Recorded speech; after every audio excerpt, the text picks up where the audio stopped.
యేసుక్రీస్తు ప్రభు వారు శిలువ మీద పలికిన మాట, తండ్రి వీరేమి చేయుచున్నారో వీరు ఎరుగరు గనుక వీరిని క్షమించమని చెప్పాను. ఈ మాట మొట్టమొదటిగా సండే స్కూల్ నుంచి ఒకళ్ళు చెప్తారు, రెండోదిగా పెద్దవారి నుంచి చెప్తారు. మొట్టమొదటిగా సండే స్కూల్ పిల్లలకి నేను అవకాశం ఇస్తున్నాను.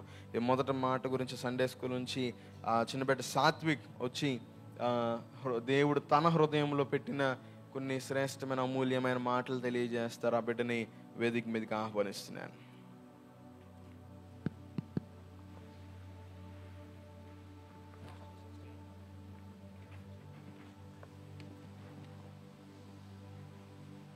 మొదటిగా దేవాతి దేవునికి నా వందనాలు, పాస్టర్ గారికి నా వందనాలు, కూడి వచ్చిన మీ అందరికీ నా వందనాలు. ఒక చిన్న ప్రార్థన చేసుకుందాం.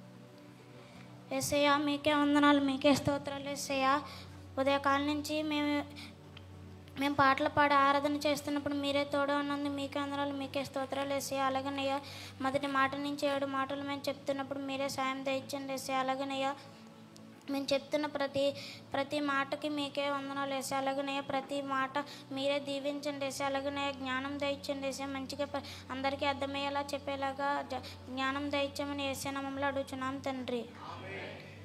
యేసుక్రీస్తు ప్రభువారు సిలువలో పలికిన మొదటి మాట, తండ్రి వీరేమి చేయుచున్నారో వీరెరుగురు గనక వీరిని క్షమించుము. లూకాసు వార్త 23వ అధ్యాయం 34వ వచనం ఒకసారి తీసి చదువుతాం.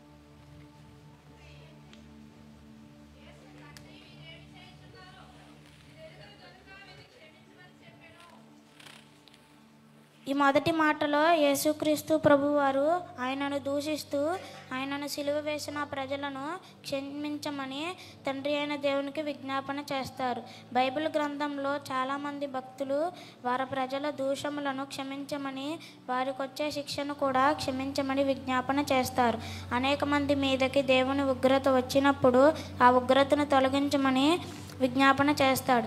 మొదటిగా అబ్రహామును చూస్తే సొదొమ గొమొర్రా విషయంలో అబ్రహాము దేవుడికి చెప్తాడు, సొదొమ గొమొర్రా పట్టణమును నేను కాల్చివేయబోతున్నా. అప్పుడు అబ్రహాము దేవుణ్ణి సమీపించి తనను తాను తగ్గించుకొని విజ్ఞాపన చేస్తాడు. అక్కడ నీతిమంతులుంటే రక్షించండి ప్రభువా అంటూ విజ్ఞాపన చేస్తాడు. నేను ధూళిని బూడిదను అంటూ తగ్గించుకొని ప్రభువు ఎదుట విజ్ఞాపన చేస్తాడు. అబ్రహాము చేసిన విజ్ఞాపన బట్టి లోతు కుటుంబాన్ని దేవుడు రక్షిస్తాడు. మోషే విజ్ఞాపన చేస్తాడు. నిర్గమకాండం 32వ అధ్యాయం 32వ వచనం ఒకసారి తీర్చదు.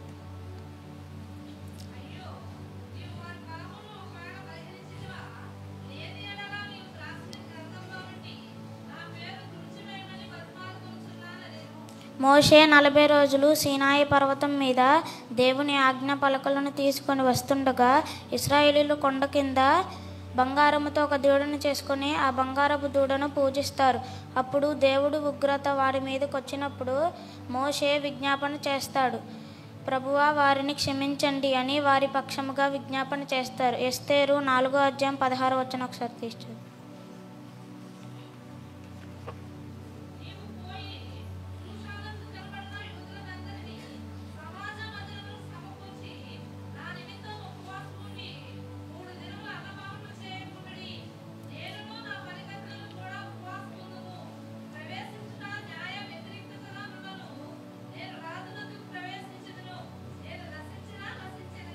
ఎస్తేరు తమ జాతి పక్షముగా విజ్ఞాపన చేసి యూదా జాతిని రక్షించుకుంటుంది.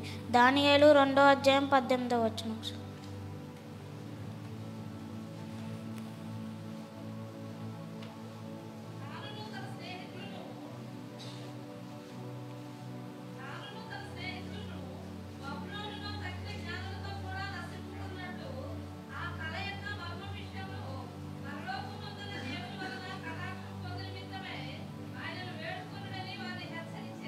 ఆ కాలంలో బబులోను దేశంలో రాజుగారికి వచ్చిన కళ ఎవరూ చెప్పటం లేదు. కళ మర్చిపోయాడు, కళ భావము చెప్పమన్నాడు. కళ రాజుగారే చెప్పనప్పుడు కళ భావం ఎవరు చెప్తారు? ఇది చాలా కుటిలమైన ప్రశ్న. దీనికి సమాధానం దొరకడం కష్టం. ఒకవేళ ఎవరైనా చెప్పకపోతే అక్కడున్నటువంటి ప్రజలు అనగా జ్ఞానులు, అక్కడున్నటువంటి దీర్ఘదర్శులు, అక్కడున్నటువంటి మాంత్రికులు, అక్కడున్నటువంటి ప్రతి జ్యోతిష్యుడు అందరూ కూడా చనిపోవలసిందే. దానియేలు దేవుని సన్నిధికి వెళ్ళి విజ్ఞాపన చేస్తాడు.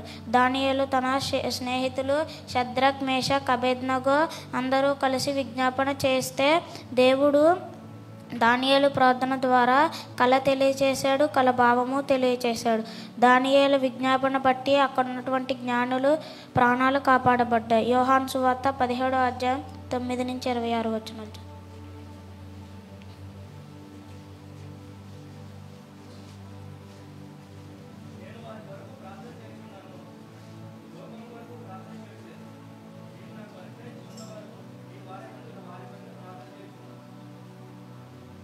ఇరవై 26 వచనాలు.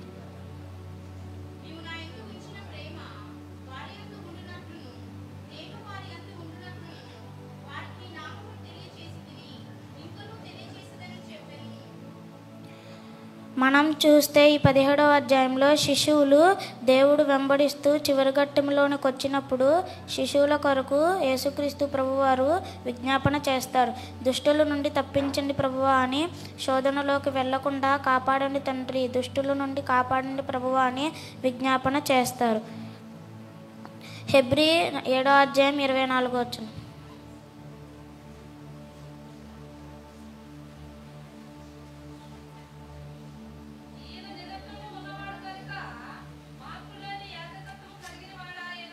యేసుక్రీస్తు ప్రభువారు ఇప్పుడు పరలోకంలో మన కొరకు విజ్ఞాపన చేస్తున్నట్లు లేఖనం సెలవిస్తూ ఉంది. మత్తయి సువార్త 5వ అధ్యాయం 44 వచనం.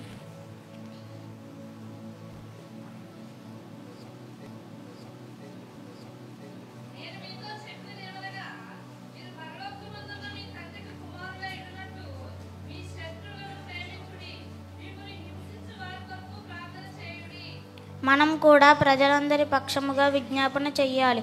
అనేకులను రక్షించమని, ప్రభు సన్నిధికి నడిపించమని దేవుని ఎదుట విజ్ఞాపన చేస్తూ, ఇతరులు విజ్ఞాపన చేస్తూ జీవించాలి. కాబట్టి మొదటి మాటలో ఎంతో గూఢార్థమైన భావం మనం తెలుసుకున్నాం.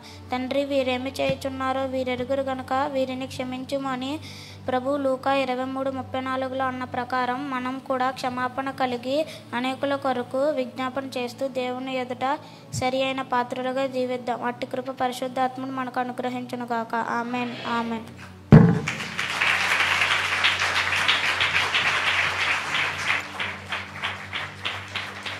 రైట్, చక్కగా మాటలు తెలియజేసిన చిన్న బిడ్డను దేవుడు దీవించును గాక. ఈ సమయంలో ఇదే మొదటి మాట